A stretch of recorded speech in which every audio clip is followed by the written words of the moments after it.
दिल्ली की रानी। एक थी रानी। क्योंकि राजा की मौत एक हादसे में हो गई थी, रानी को ही राज्य संभालना पड़ रहा था। रानी का नाम था रानी रश्मिवती। रानी ईमानदार थी और प्रजा की सेवा में लगी रहती थी। एक दिन उसके दरबार में 3 नौजवान आए, रमेश, सुरेश और दिनेश। कहो, क्या सहायता कर सकती हूँ मैं तुम्हारी? हम आपके दरबार में काम करना चाहते हैं ताकि जनता की सेवा कर सके। लेकिन अभी तो तुम्हारी उम्र बहुत छोटी है। तुम लोगों को तो अभी अपनी पढ़ाई पर ध्यान देना चाहिए। हमारा मन पढ़ाई में नहीं लगता। माता पिता को लगता है कि हम किसी के लायक नहीं है और हम साबित करना चाहते हैं कि हम लायक हैं। उत्साह बहुत अच्छा है, मगर अभी उम्र कच्ची है तुम लोगों की। अरे उम्र से क्या होता है रानी जी? शास्त्रों में लिखा है कभी किसी के ज्ञान को उसकी उम्र के आधार पर नहीं देखना चाहिए। बात तो सही है तुम्हारी। और अगर सच में तुम अगर ये संकल्प करके आए हो कि तुमको यहाँ काम करना है, तो पहले परीक्षा देनी पड़ेगी। 3 परीक्षा, एक शारीरिक परीक्षा, एक बुद्धि की परीक्षा और एक देशभक्ति की परीक्षा। और ये क्या है? वो मंत्री महोदय तुम्हें समझा देंगे। हमारे पास समय नहीं है। अगर तुम लोग तैयार हो तो बताओ। हाँ हाँ, हम तैयार है किसी भी परीक्षा के लिए। मैं भी तैयार हूँ कुछ भी कर गुजरने के लिए। तो ठीक है मंत्री जी, आप इन तीनों की परीक्षा कल से ही शुरू कर दीजिए। जो आ गया रानी साहिबा। अगले दिन से ही तीनों की परीक्षा शुरू हो जाती है। पहले शारीरिक परीक्षा, यानी किस में कितना है दम, ये देखेंगे हम।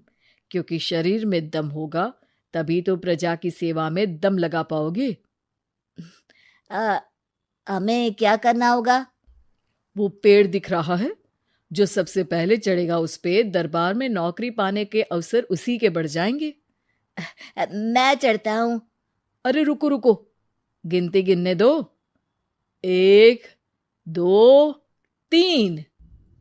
3 की गिनती के बाद रमेश और सुरेश भागकर पेड़ के पास गए, मगर दिनेश आराम से पेड़ के पास गया। जैसे ही रमेश और सुरेश आधे पेड़ तक चढ़ गए, दिनेश ने उन दोनों की टांग पकड़ के उन्हें नीचे गिरा दिया और खुद पेड़ पर चढ़ गया। दिनेश की जीत हुई।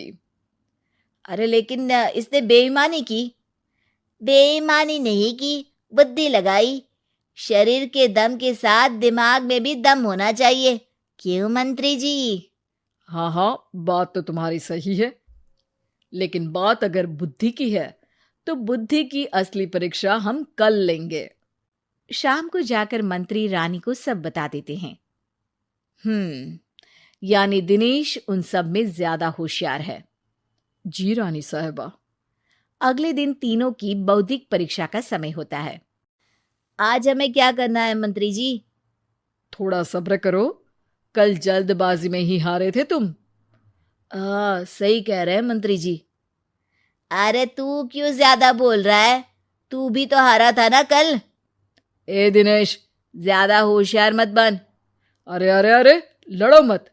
आज की परीक्षा पर ध्यान दो। आज की बौद्धिक परीक्षा में ये कुछ बोरे हैं, कुछ में नमक है और कुछ में रुई। जिसको जो ले जाना है उठा लो। देखते हैं कि कौन जल्दी से कोई भी एक बोरा नदी के उस पार लेकर जाता है। समय शुरू होता है अब। तीनों बोरों की तरफ बढ़ते हैं। सुरेश, नमक की बोरी भारी है, ले जाने में मुश्किल होगी। हाँ हाँ, सही कह रहा है, रुई हल्की है, हम दोनों रुई लेकर चलते हैं। अरे भाई, मैं तो नमक लेकर जाऊंगा।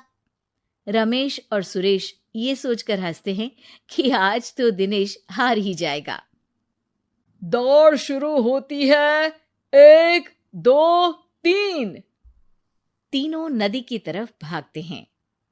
रुई में वजन कम होने के कारण रमेश और सुरेश आगे निकल जाते हैं और दिनेश थोड़ा पीछे। पर जैसे ही वो सब नदी में जाते हैं, दिनेश की बोरी का नमक गलने लगता है और वजन कम हो जाता है, जबकि रमेश और सुरेश की रुई में पानी भर जाता है और बोरी का वजन बढ़ जाता है। अरे ये इतनी भारी क्यों हो गई रमेश? अरे मुझे क्या पता, शायद जादुई बोरी है। अरे लगता है कि हम बेवकूफ बन गए। बने नहीं हो, तुम हो ही बेवकूफ। इतना तो पता होना चाहिए कि पानी में नमक गल जाएगा। दिनेश का पूरा नमक गल जाता है और बोरी खाली हो जाती है। वो जल्दी से रेस पूरी कर लेता है। इस परीक्षा के विजेता भी दिनेश ही हैं। उसने दिमाग लगाकर दिखा दिया कि वो बौद्धिक परीक्षा में भी रमेश और सुरेश से आगे है। अब कल तुम्हारी देशभक्ति की परीक्षा होगी, जो स्वयं रानी मां लेंगी। रात को फिर मंत्री रानी के पास जाकर बता देते हैं कि आज की परीक्षा में कैसे दिनेश ने अक्लमंदी दिखाई और बौद्धिक परीक्षा में भी उसी की जीत हुई। अरे वाह, दिनेश तो हमारे बहुत काम आ सकता है। हम उत्साहित हैं कल की परीक्षा के लिए। वो तो ठीक है रानी साहिबा, लेकिन हमने सुना है कि पड़ोसी राज्य का राजा आकाशदीप हमारे राज्य की सीमा में घुसपैठ कर रहा है।